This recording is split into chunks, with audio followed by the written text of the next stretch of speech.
It's time for breaking bread with Papa. Hey, don't you know? Hey, it's sourdough. Hey, it's time for breaking bread with Papa. Hey, don't you know? Hey, it's also a show. Hey, everybody. Welcome to another edition of Breaking Bread with Tom Papa. I am Tom Papa.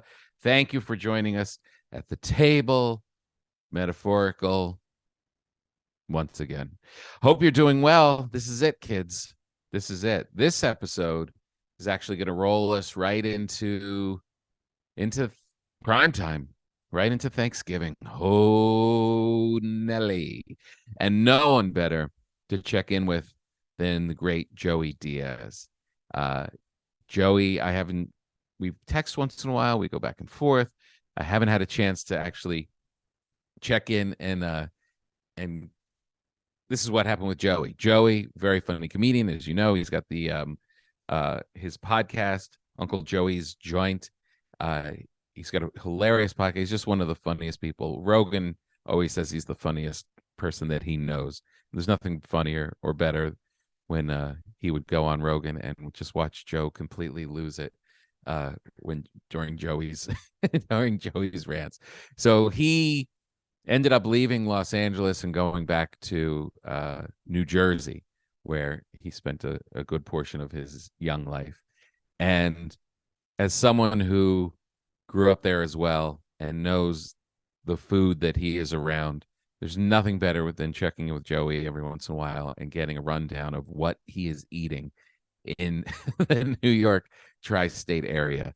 He's such a special person, and he really, really makes me laugh, and we're going to check in with him today. Today's podcast is brought to you by TomPapa.com. We just released all of our dates for the first part of the year, the 2023 tour. Very exciting. We're going to a big show at Town Hall in New York City. We're going to Denver. We're going to Chicago. We're going to DC. A lot of great places. Charlottesville, a ton of dates, all on sale now. And this is all right on the heels of my new Netflix special, What a Day, that is premiering, global release. I feel like that's the way we should talk about it, that it's global premiere, because it's Netflix. It literally is global. But I feel like the world premiere of What a Day, the new special, is December 13th on Netflix. It feels right. It feels like it's going to be cold and starting to feel like Christmas. It's going to be definitely Christmas time. There's going to be lights. There's going to be fires. There's going to be cookies. And then the special comes out. That seems appropriate, doesn't it? Seems good to me. So December 13th, go to tompapa.com for all of that good stuff. My parents are coming into town. We're very excited. They haven't been here in probably 4 years because you had to add for the pandemic and whatever miss visits right before that. They would always come from back east and come out like 2 times a year. So they haven't been here in quite some time. They don't even know Frank. They have not even met the now world famous Frank the pug. And Bella was a baby when they were here. So that's very exciting. It's going to be good. And they're going to roll with us right into Thanksgiving. I ordered my turkey. I gave you advice. I hope you followed it to get your turkey early because slim pickings out there. The avian flu didn't really make that much news because I think people are just like, we're not going to talk about another virus with anybody. We're just getting out of this ourselves. Just leave us alone. But hopefully you got your turkey. As this comes out, we're just a couple of days away. I am actively right now trying to be a little less fancy with it all. I have some basic ideas I was on my radio show. I was talking with my co-host Fortune, and she's like, corn pudding. Oh, corn pudding. Look that up on the internet. Look up pepper jelly and cream cheese with Ritz crackers. You know what I mean? Like, why not look up some of that classic casserole kind of stuff, and throw a couple fun dishes in. I mean, we've gotten farm to table, we've got artisanal, we've got the special organic turkeys. It's all good. It's all delicious. Why not trash it up a little bit? You know what I mean? Why not reach back into the past and get a little silly? And I guarantee you, you get a little silly with it, people are going to devour it. It's going to seem decadent. We were literally talking this morning about taking a block of cream cheese, putting it on a plate, putting green pepper jelly on top of it, Ritz crackers around the outside, and that's it. How long is that going to take to make? 30 seconds. And I've never had it. I guarantee it. I would enjoy it. And so will your guests. So you know what I mean? Why not go back to some of those little simple, nutty, high cholesterol things? Corn pudding. Have you ever had corn pudding? I have not. I've never had corn pudding. I get an idea. I mean, look, I'm not saying I'm going to go all in. I'm still going to have my string beans that I make all the time. I'm still going to make my stuffing. I'm not going to cheat on that. I have this great recipe for stuffing with bacon and leeks. Definitely happening. I've already pre-ordered wine. I've stocked up on wine. We're ready to go. We are definitely ready to go. So I'm just saying, for some fun, why not reach back into 1960s America or current day if you're in the South? And yeah, trash it up a little bit. Go something silly. If something is involving a can of mushroom soup, you know you're good. There was a thing I saw online with it was like a tray with like Fritos and Bugles on the around like the dish, and in the middle is the dip. Tom, that doesn't sound like that exciting. That doesn't sound so weird. No. The dip was of a consistency that was so thick that they could make it into a tree, kind of like a cone. And they literally, I guess with your hands, make the dip rise into a tree in the center of your Fritos and Bugles. Probably won't do that one, but I am intrigued. Go on the internet, look up weird Thanksgiving things that we used to do in this great country of ours, and you will be thankful that you live in a place where food could actually just be amusing. What a blessing that is. Well, you guys, I hope honestly that you have a great holiday. Like I said before, I don't think that you should worry too much about losing weight at this point. Stay healthy for your brain, still work out, still do things that are going to make you feel mentally good and relieved, but let yourself off the hook a little bit. Make a giant tree out of dip. This corn pudding thing, I guarantee your doctor would not approve. Absolutely not. A block of cream cheese with pepper jelly? No, absolutely not. But this isn't the time to worry about that, is it? This is the time to enjoy yourself. And I thank you all for listening, because it's really been nice going out and doing these shows and having people come up and say that they listen. And it really does mean a lot, and it continues to grow. And I am thankful for that. Have a great holiday. Enjoy the great Joey Diaz. There we go. Here we go. There's that face. What's up, you bad motherfuckers? Good to see you. Good to see you, my friend. What's going on? Man, oh man. It's good. I was cruising around back east doing some shows, and you would give me the idea of a restaurant near Red Bank, and I literally ran out of time and couldn't go over there. No, I took Red Bank Saturday, and I was going to hit you up in the morning And then I got busy. I had a softball tournament with my daughter. So, it's just a lot right now. There's Yeah. you know, people have no fucking idea at how much I'm in it now. Like in Jersey, in a community, like, Yeah. I aim for stand up maybe once a week now. Really? I was I don't thinking about that. I don't go into the city at all, you No? know. No, I have the residency over there, and I go over there once a month to the Sony Theater, the Sony Hall, Uh-huh. and that's it, Tom. That's it. Wow. And do you miss it, or is it a nice pace? I'm at a point right now where I don't know what the fuck I want to do. Uh-huh. It's like sometimes you have to let the universe let you know what the fuck you want by pointing you in certain directions. Uh-huh. Like my movie career is in the shitter.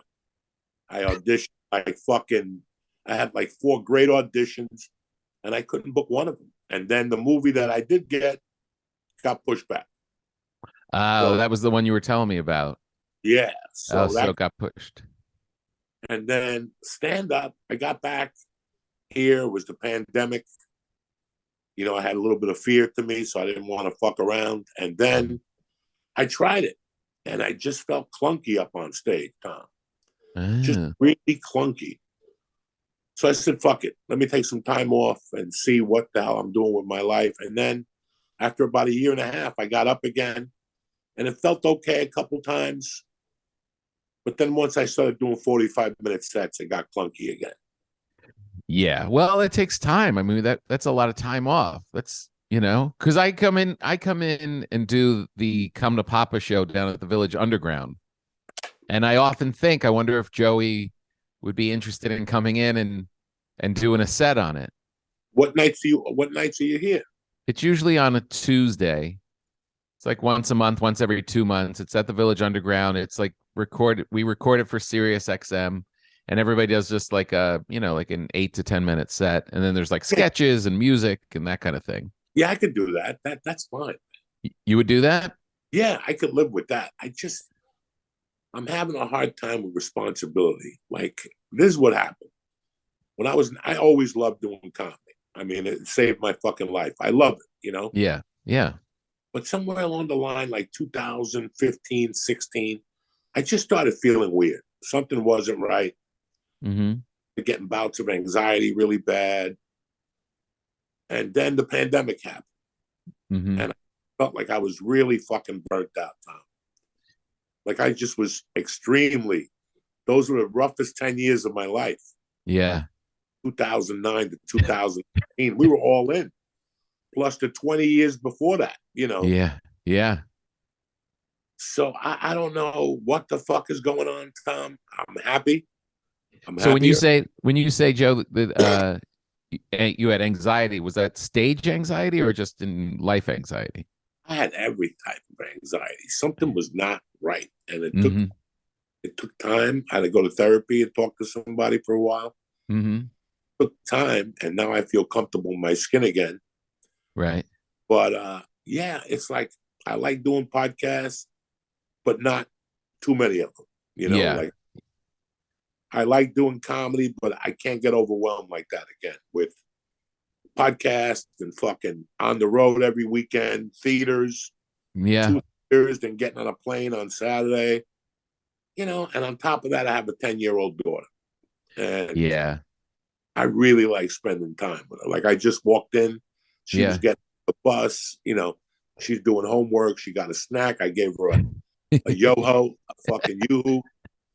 And down here doing a podcast, and then I got to take her at 4:15 to kickboxing, and then if mom works late tonight, I'm gonna fucking take her to dinner.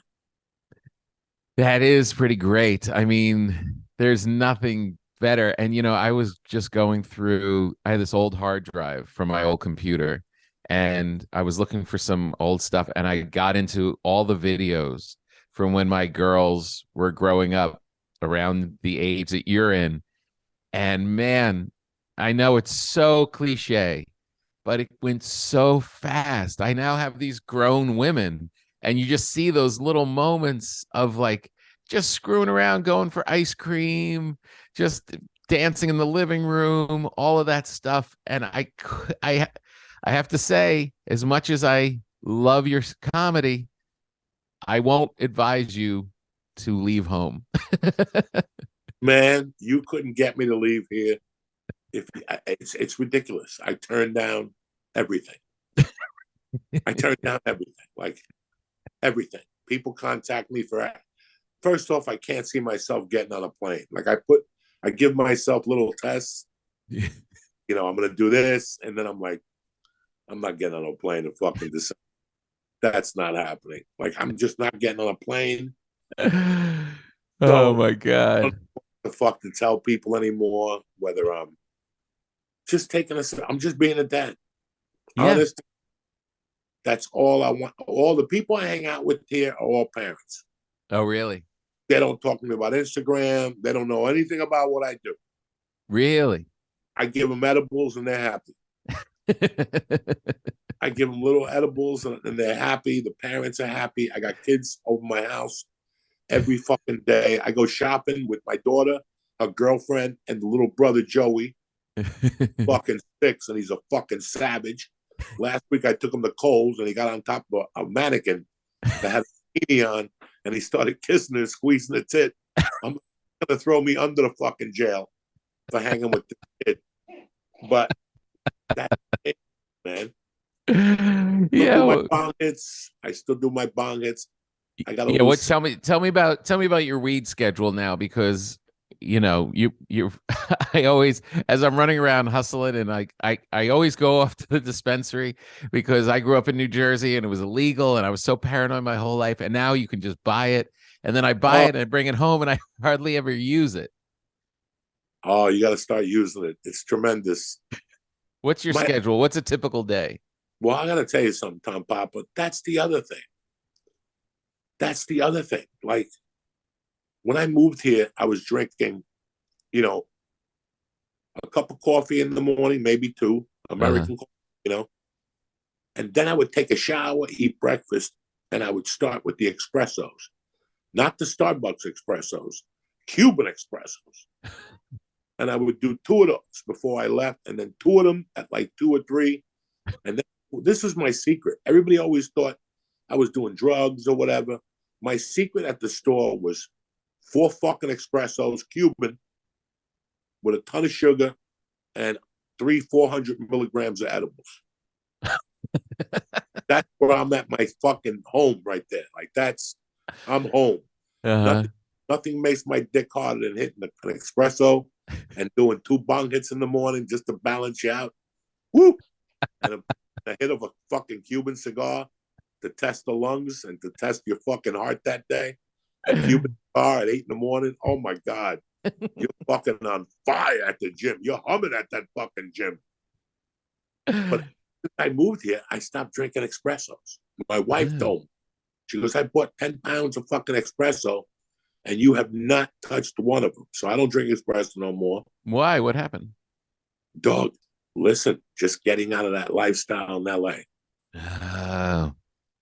Just removing myself from it. I didn't need it anymore. Right. And then the reefer. Oh my God, in LA, I was smoking an 8 a day, easy. Yeah. Easy. That was just easy. Then you go down to the store and you're smoking down there with the fucking organ player and shit. With HIV on the fucking paper. I miss that dude. That's why I don't think I could ever go back to the store. Jeff did music. I had little secrets at the store. Jeff brought me up to music for a reason. Me and Jeff had worked that out for 20 years. He knew that I could do. So I had secrets that people go, how do you kill? Well, here are the secrets. Espresso and Jeff. That's how it's fucking killing. He was the best. He cared so much about the comics. He cared so much about the store. Just for our listeners, he's on the stage, on the side of the stage at the original room, and it just added like a show business element. He had his keyboard and he would play everybody on and off. And he passed last year, I guess. What a loss. What a loss. He was such a great guy. Great guy. I mean, I can't even go in there without him. I don't think I could make. I was telling Rogan yesterday. I go, another thing. Doug Stanhope used to always goof on Rogan that he couldn't make it without the store. Like Rogan moved away twice and moved back, and Doug Stanhope used to always go, "He ain't going nowhere. He can't go anywhere without the store." And I used to giggle. Now that person is me. I can't do anything without the store. Interesting. The store was my when you go on a boat, what do they put on you? Lifeguard? What's that shit? Life preserver? Life preserver. The Comedy Store was there for me since 97. Wow. So it was my life preserver in a way. Whatever was going on, I took it down there, and that's where it was settled. Right. Whatever's going on in your act, you take it down there, and that's where it's fucking settled. So I think that affected me a little bit. Mm-hmm. I got 3 shows left. I got Philadelphia, which I fucking love. And I got 2 New York City things. And then I got the book coming out in April. And then I'm going to think about what I really want to do. Right. I'll pick up a few shows here and there. The city's just so tough for me to go in, find parking, walk 2 blocks. I hate that shit. Well, that's the thing. That's the thing that really, it wasn't about getting on stage. It was, I don't know. I don't want to burden Joey with having to come into the city, find parking in the village, have to come and do the show. I just knew that part of it would be a major pain in the ass for you. Are you ready for this? This is how I do it, though. I leave here about 4 o'clock, and I go up to Cliffside Park, and I go to my favorite joint up north called Rudy's Seafood. I go in there, and I get the fucking escarole and beans or the Rhode Island clam chowder. I do a half order calamari fried, extra crispy with shrimp, with the medium sauce, and give me a cup of the fucking sweet sauce. And then I have my double espresso there because I ate.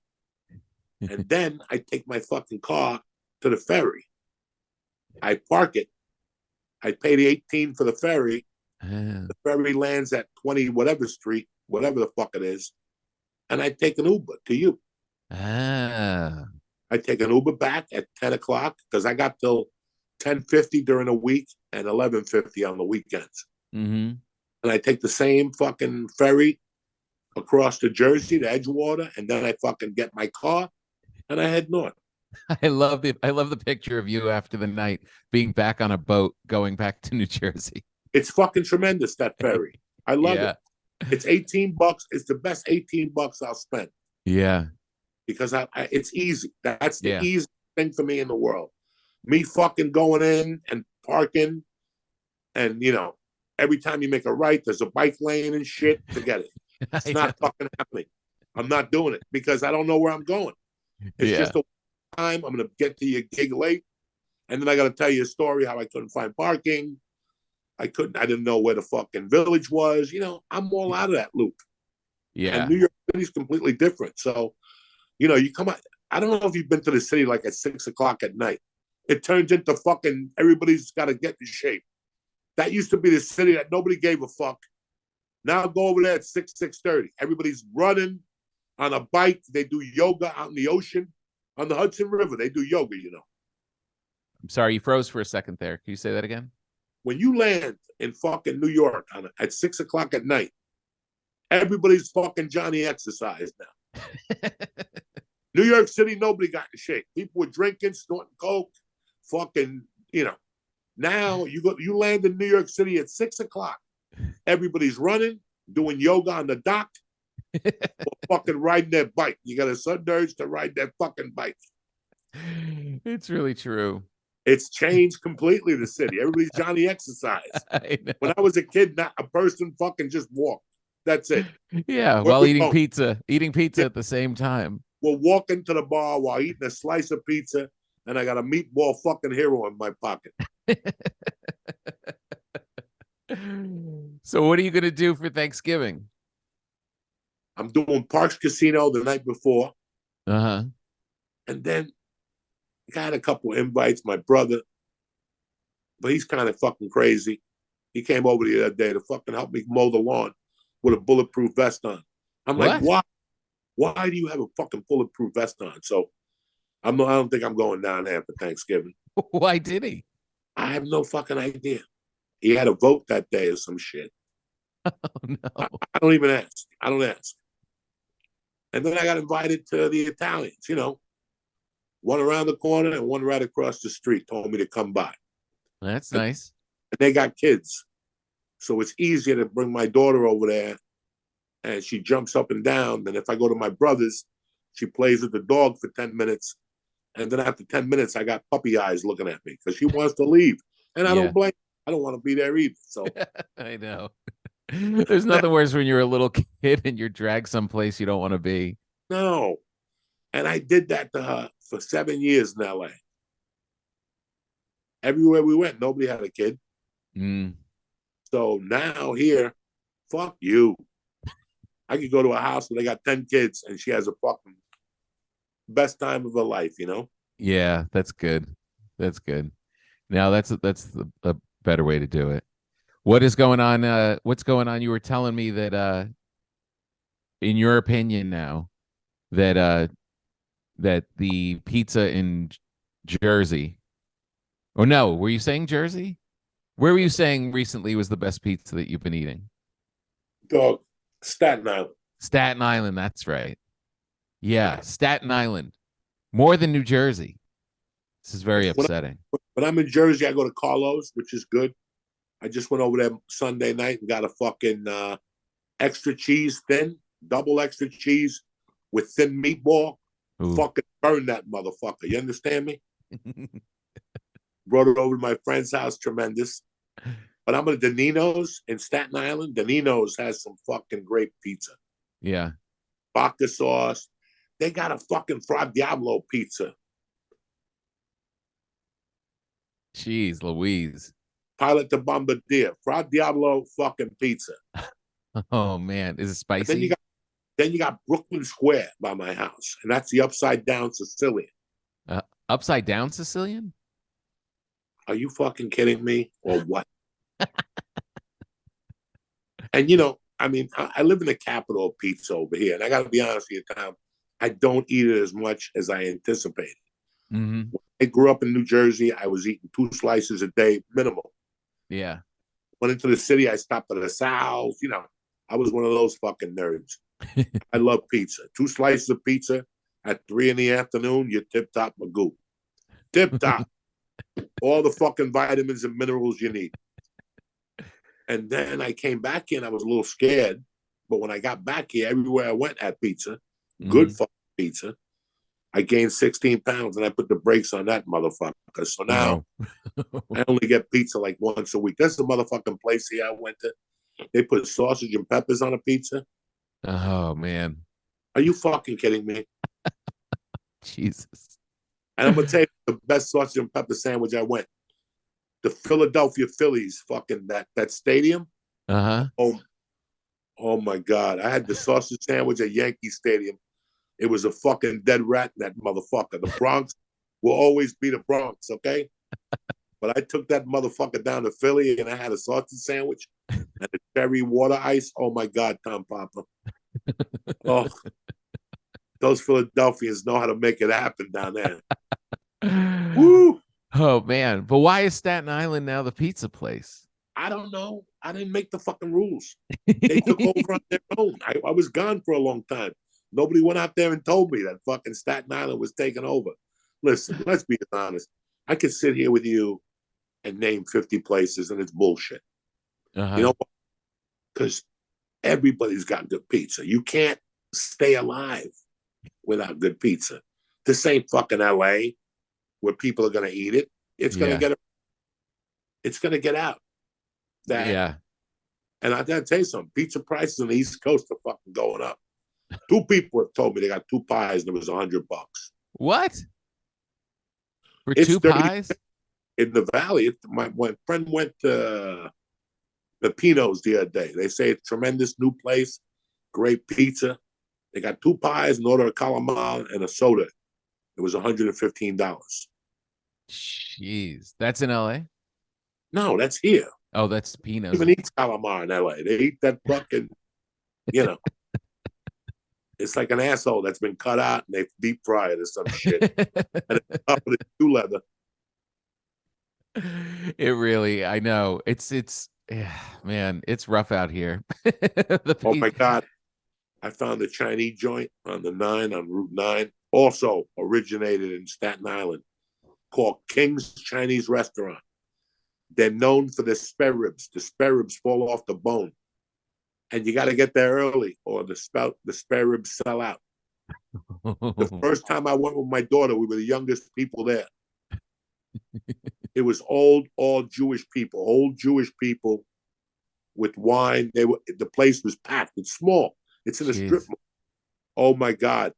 Don't go in there thinking you're going to order some tofu shit. They'll spit in your face. This fucking place is old school New York City. It's like Wohop, only in Jersey. The fucking shrimp egg foo young is to die for. Jeez. Old school Chinese. You got to see the lobster chow mein in that motherfucker. How did you find this place? Another Chinese guy told me about it. Kenny Chan from Jiu Jitsu told me to try it. Vic DiBitetto lives in my neighborhood. Oh. So me and Vic go out to dinner every other Wednesday. We've already gone to Cousins one week. We've gone to El Nido, where I wanted to take you. Yes. And we went to King's last week. And I went before I went with him. Oh, my God. But you think you're in old school New York City. You're waiting for your mother to say, eat your fucking spare ribs. Oh, the noodle, the wonton soup. You know how like when you get like a lunch special and they give you like that fucking petrified fried rice? Yeah. Not this place. They give you pork fried rice like a fucking savage. Nice. With big pork in it. Oh, man. How I'm not 300 pounds, I don't fucking know. I know. How is that? I'm like 294. I got to go down to 235. So I started already with the diet, the Weight Watchers again, because I want to go on a diet now. You don't want to wait for the holidays.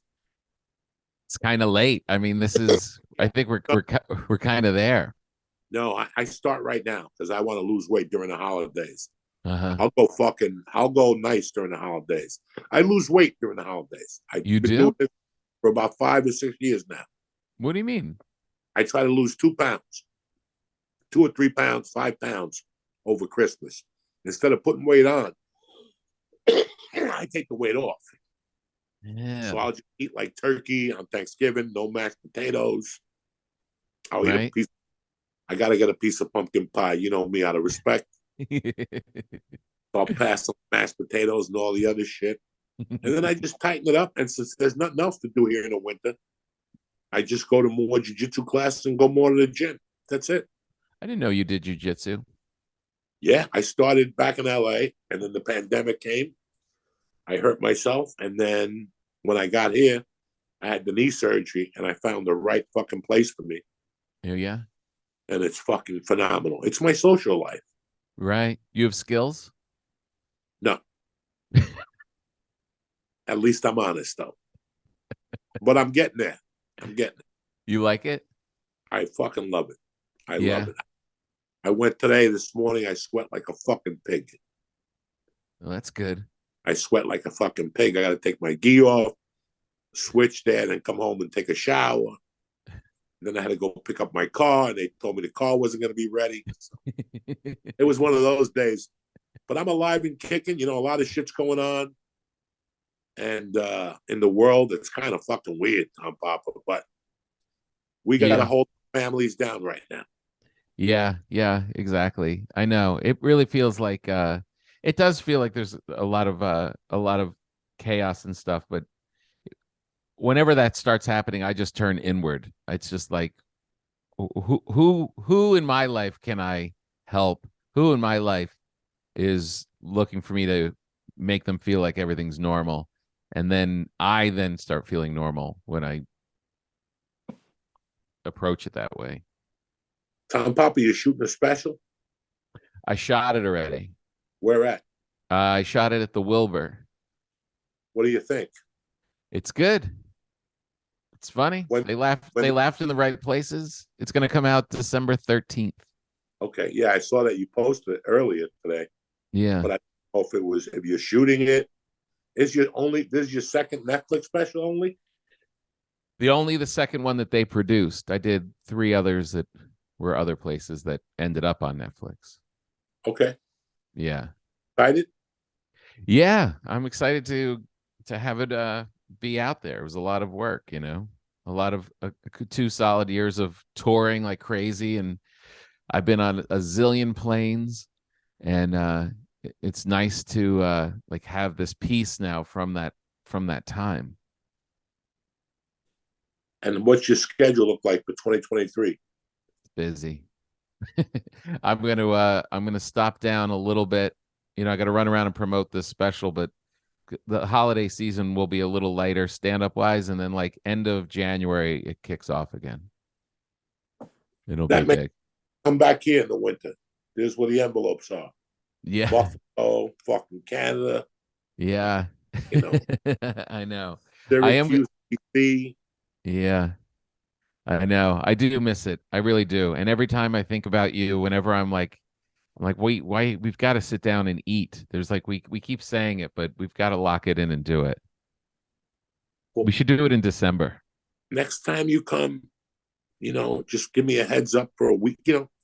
Again, I'm the type of guy could probably make it there that night. But like, look, tonight I got to do something with her. Tomorrow I was going to do some stand up, and my wife's got her first basketball practice. She took a team up to coach. Oh yeah. So, since I got the felonies, I can't coach, but I'm the assistant to the assistant to the assistant to the assistant coach. Oh, So, nice. so I got to go make sure everything is all right. Teach the girls a few plays. Oh, that's great. Last Friday I want to go see Paul Verzi, and my wife drops it on me Thursday night.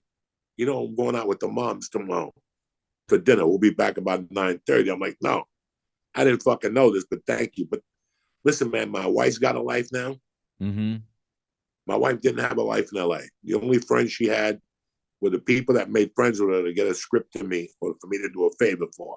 And once they realized there was nothing there, they stopped talking to her. So the last 5 years in LA, 6 years were rough for my wife. My wife's got a life here. People call her because of her. Right. No, they don't call her because her husband. My wife does 10 things a week on her own with her girls. They come over here. They work out together. They're all moms, Did she come from the East Coast? No, my wife's from Tennessee, but my wife wanted to move here more than I did. Right. Wow. My wife wanted to move here more than I did. And I feel bad for my wife because my wife's a theater chick. Mm-hmm. So when we got here, when we came a couple of years ago to visit, I brought her a few times. She always kept saying, I can't wait to live here, so I go to the theater once a week. Wow.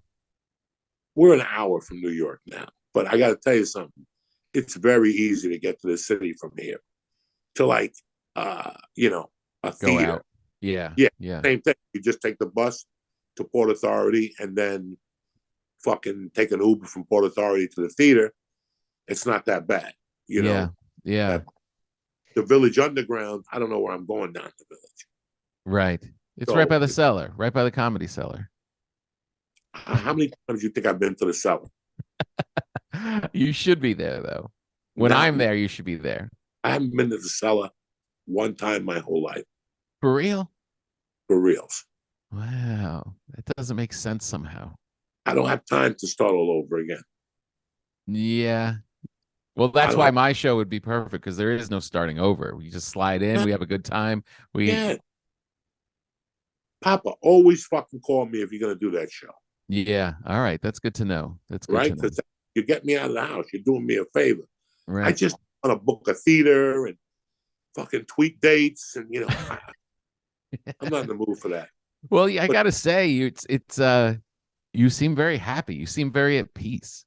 I am at fucking peace. That's what a lot of people don't get through their head. And that's why they keep calling me with stupid shit to do. If you fucking saw me, I just did a show in the city and one of my friends came out, George Perez, and he called me a few days later. And he told me, he goes, you're a complete different person. Wow. I could tell that it was kind of painful for you to be there that night in a way. And I go, it was. I wanted to see you guys. We had a short window. They were drinking, people were fucking doing stuff. I mean, the city is packed at night now. Mm-hmm. Everybody's trying to get their last licks. So, yeah, it's a different world for me now. I'm very happy here. Yeah. This is what I was looking for. Listen, man, I've been running since I was 16 years old. Yeah. Yeah. I'm going to turn 60 in February. And it's time for me to figure out the next chapter. Yeah. It's good though. Creatively it's going to help. Taking that break, having on your mind that something like being open to what the next thing is going to be and taking time off, not getting out of the grind of it. Like it'll be whatever emerges is going to be the right thing to do. Man, I had a great time doing what I was doing. I did a lot of great things, Yeah. Considering where I came from. Mm-hmm. It was a fucking sell. Considering, I tell people all the time, if I had one day on a movie, that's a fucking God bless for me, because depending on where I came from, like especially where I came from. Yeah. I come from a house where, we went to parades and shit, and then fucking I graduated college and I married my sweetheart, At 25, I was doing time and I thought I was dead. Yeah. For me to come out and then be on stage with guys like you, Rogan, fucking Bill Burr at the store, Yeah. it hits a little harder for a guy like me. Yeah. It was a way, it was more of a shot. It hits harder. So yeah, it was a lot. I'm happy. And now I got to figure out what I want to do next. Yeah. Yeah. And that's it. I still enjoy podcasting. You know what I really enjoy more than performing? Writing jokes. Uh-huh. I've written some good jokes here. I just don't have the energy to carry them like I did before. Maybe Right. it's time to bring some fucking espressos. Yeah, right, exactly. Tell me about your book. I didn't know you had a book coming. I wrote a book. It took me about 10 years to outline it. And then when I got here, Jimmy Florentine has a niece that's a writer. So we put it down. It took us about a year and a half to write it. Mm-hmm. And we finally got it done. It's going through legal right now. I'm going to do an audio book in January. I'm going to do it myself. Nice. And then the book gets released April 23rd. Nice. And what is it? It's called The Story of a Comedy Savage. Nice. Nice. It's embarrassing, but it's true. Why is it embarrassing? I don't know. Rough to write. Was you it? get tracked. It was. You rough go to, deep? Do you go deep? Is it too personal? You mean like that? I went deep, but no, it's not too personal. It's what I've been talking about in the podcast for the last 10 years. Mm-hmm. The podcast, me growing up in Jersey, me growing up in Colorado, shit like that. And Yeah. I tell the nitty gritty. Yeah. My mother on the floor, dead on a hit of acid, my two buddies dying in grammar school. I get down and dirty. I break it down for people because I never felt I was a fucking good stand-up or anything, but I always knew that if I could get my story out there, people can relate to it. Yeah. Because I'm sick and tired of people. I read a lot of shit, and I'm sick and tired of people when something happens in their lives, they fucking just they live the rest of their life focusing on the bad that happened. Mm-hmm. I want to just listen, man. This podcast, my stand-up, it's all been about a second chance. Mm-hmm. How important it is that, my mom came from another country for me to have a better life. Yeah. And I fucked up the first 30 years of that, but I had a second chance to make it right. And I did. Yeah. And that's what this book is. That's what my fucking podcast is about. It's about letting people know, no matter how bad a shape you are, you could always pick yourself up and do what the fuck you want. It might not be exactly. Mm-hmm. I want to be an attorney, Tom Papa. Oh yeah. Still, to this day, I wish I'd go to law school. Why? my- What made you? What excited you about that? I love arguing with people, and I love the law, and I love getting people off the fucking trouble. Mm-hmm. I love all that shit. I Yeah. love the law. When I was a kid, I used to go to the courts in New York City at night. I would go to midnight court. Night court. I would go to night court all the time. Just to watch? Yeah, I'd bring a fucking chicken cutlet parmesan sandwich in there with me and a fucking 16-ounce Coke. And I'd sit there till 2 a.m. watching people come in and making bail. Why didn't they make bail? Wow. Was bored, I would just go to a court hearing. I haven't been to court in about 20 years. Once I got to LA, I didn't do it anymore. Yeah, yeah. But when I lived in New York and New Jersey, I went to court a lot, man. Yeah. Wow. Fucking, it's hot. Go to court. The air conditioner's always on. And you could just sit and watch. And you could sit in the back. They'd ask me, who are you? I'm with the New York Times. And they would just walk away from me. It was fucking amazing. I'm here with the Daily News. I'd have like a little pad with me with a pen, and I'd tell them I'm from the Daily News. I tell them I'm doing a college project. I wasn't even in college. Did you feel like, was it because you had gotten into trouble and you wanted to, did you feel like the system at the end of like watching it all, did you feel like the system was just? Yeah, the system is always just. The system is right. You fuck up, you get in trouble, you pay your debt to society, and you get out. You get caught, that's the way it is. But no, I just always liked it. I don't know if it was being Cuban and liking something about America so much, but that's what I like so much. I liked courts. Like, I love watching movies. Law and Order is my favorite fucking show. Yeah. I could watch it all day long. I like attorney shows. Yeah. I like talking to attorneys. I like hanging out with attorneys. I ask them creepy questions. There is a comedian slant to that. Like, there is the use of language to navigate your way through the world. It is very similar. That's why when I couldn't become an attorney, I chose stand-up comedy. Because it's the second best thing I could do. I dug the hours, the hours perfect for Uncle Joey. I was never going to get a fucking day job. Yeah. If I did become an attorney, I had to practice law at night because I did not like daytimes. I want to be outside with the Guidos with white shoes on, with white socks on in the daytime, getting vitamin D and listening to Jimmy Roselli records on the corner.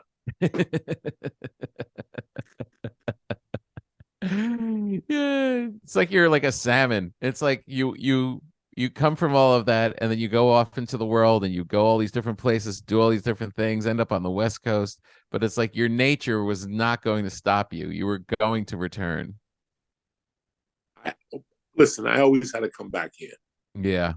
I knew at one point, especially when I had Mercy, it was a no fucking brainer for me. Yeah.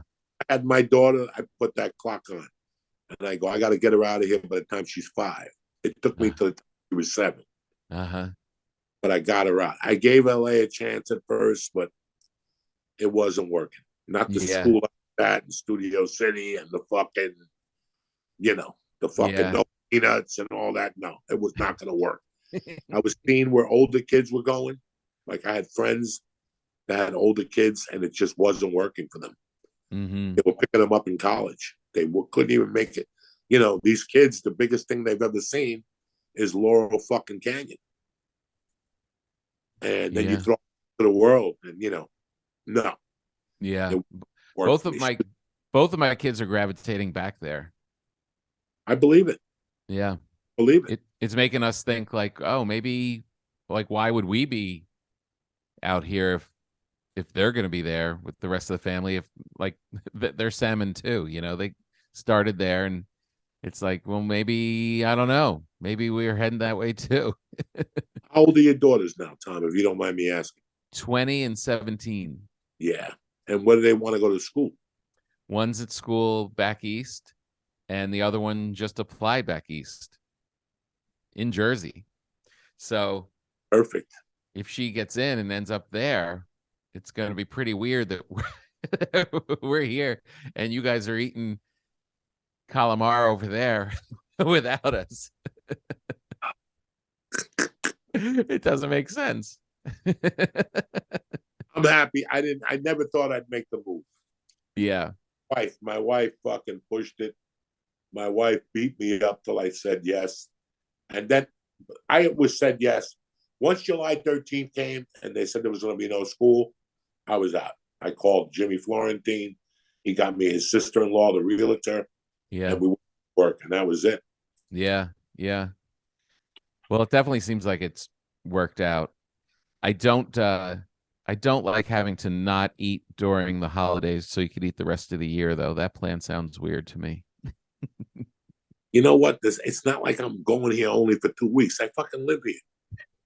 Right. You got to get your head around it. This morning I went and got avocado toast with lobster on it. They call it lavocado. Fucking only in Jersey. Lavocado? Yeah, like a avocado toast. It was fucking tremendous. I was like, these people out of their minds. And they had a hot chocolate. It was $2.75. It looked like a fucking milkshake with whipped cream and shit. I didn't have it. I didn't want to do any sugar this morning. It's a different world, man. It's a different. And I'm back with the Italians where I started. Mm-hmm. And guess what? My daughter's back with the Italians where she started. There's a house my daughter could walk to, and she walks right in the house. Right. They've told her not to knock. They said, just walk. That sounds familiar. Yeah. The Pumas, they love my daughter, and I love their kids. I tell their kids the same thing. They come over here. And then around the corner, I got the Murdos. That's where my daughter first ate red sauce, and she hasn't stopped.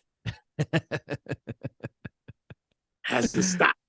We go to a restaurant. She asked the fucking waiter if they have red sauce, Sunday sauce. Oh, that's great. We were here in LA, and my daughter was a vegetarian, and she was little, and she went across the street to our friends and had spaghetti with red sauce, and she came back and she said it was really, really good. They had these balls in the sauce that were so good. Like, those are meatballs. What? I had no idea. These magical balls that were inside of vegetarian pasta. Oh my God, there's a place around the corner from me. You go in there and buy a pot of 13 meatballs with the sauce, and they even give you bread. And here's the clinker. They give you the pot to go. For real? It's $33 for the fucking thing of meatballs. Oh my God. Over there and just buy a pot for the kids. Yeah. They give you a tub of ricotta and you fucking with bread, and they throw the meatballs on the fucking dish with a slab of cheese, and they just start dipping the sauce with the bread and the meatballs. I can't describe it to you. What's so sad is out here, there's literally like 2 places you could go do that. Not even that. Like 2 places that are even like kind of close. There, it's like on every corner. It really is insane. I don't hear Italian a lot. A lot of people don't talk Italian no more. Yeah. Still sucks. I thought my Italian would be great once I moved back here, but nobody talks it no more. It's fucking crazy how much it's changed. When I was a kid, the Italians in my neighborhood would say that thing to you in the mornings. That nobody says that anymore. Says what? Nobody. Only two fucking groups do it. The Puerto Ricans do it and the Italians. The Puerto Ricans say bendición, and you have to say que Dios te bendiga. And the Italians say San Benedigo. And then you're supposed to say something like God bless you. Uh-huh. Ask anybody who's alive in your family. Right. When you see somebody, like, you're supposed to say something like San Benedigo, and then they're supposed to yell something back at you. What does that mean? Like, God bless you. Have a great day. San Benedigo. Yeah, ask them. It's not San Benedigo, but you know. Oh, it's not. It's I was gonna write it down. But it does start with San, like it does. Like a saint. Right. Oh, I see. Yeah, it starts like a San. So right. But say that no more. I don't hear Italian at all no more. Like, people used to talk Italian in front of me, and my head was blow up. Nah. No. They're all whitened up now. Yeah. It's a fucking shame. They Yeah. don't use olive oil as cologne no more. Nothing. Nothing. These are Americanized Italians now. Oh man. So back to your weed. So you're not smoking as much now that you're there, or is it the espressos are down and the weed is down? And the weed is really down because, but mushrooms are up. So you know what I'm saying? Don't sleep on Argentina, Jack. Don't think I'm fucking slipping. Don't call it a comeback. I do about 10 bong hits a day. I did 3 already. It's not like getting up at 7 and doing bong hits anymore. That ship sailed. Right. I got to talk to too many young kids in the morning until 8:15. So I do my shit first in the morning, and then when I come back about 12:30, whether it's jiu-jitsu, I come back from the gym, I got a doctor's appointment, I got to do some work for DraftKings. When I get back at about 2, that's my first fucking bout with the fucking bong hits. I love how cutting back is 10 bong hits. Sure, but you got to remember, I was eating 2,000 milligrams, smoking 6 bong hits for breakfast, coming back at 10, doing another 4, meeting some people at 1, doing another fucking 3 or 4, and then ending the night with 2,000 milligrams of edibles. Oh my God. So now if I do 6, 7 bong hits a day, I got these edible gummy mushrooms. Yeah. From Silly, this company called Silly. Uh-huh. In fact, I'm going to eat a couple when we're finished here. How do you get from those? I get nice and high that there's 10 in the bag. You eat 1 for clarity, and then like 5 if you want to feel something, 10 if you want to see the devil. My friend ate a fucking one last night, and his wife called me and said he's tripping his ass off. He keeps seeing the dog, but the only problem is the dog died 2 years ago. So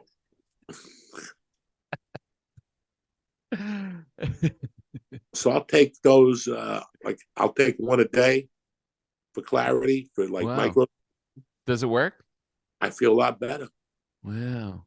I feel a lot better. I feel a lot more relaxed. And then at night, sometimes I take last night I took 600 milligrams of ABX. What's that? But because my tolerance is high. But I used to take 2,000 of them and get fucked up. Last night I took 600 and I was fucked up. I slept like a baby. What's ABX? They're these capsules. They're oxygen capsules. Fucking tremendous. They make you see the devil and other people. And your dead relatives. But Pops, I got to take my daughter to kickboxing. All right. Well, thank you so much for doing this. It's so nice to do this podcast just to literally check in with you. I'm happy you do it. I love when you call me and you do the little, whatever you need from me, just let me know. I love you, Pops. You're a good man. I love you too. And I'll contact you. Yeah. Have a great Thanksgiving. Have a great holiday. You too. And we'll talk after Thanksgiving. Sounds good. All right. Love you. Stay black. All right. Love you too. That's it, kids. That's the big show. Thank you for listening. A big thank you to Joey. Always nice checking in with him. Definitely making me feel jealous and homesick. It's weird how you could live in some place and still be homesick for where you came from. I don't know what the future holds, but he sure seems happy. Taking boats over to New York, eating pizza on every corner.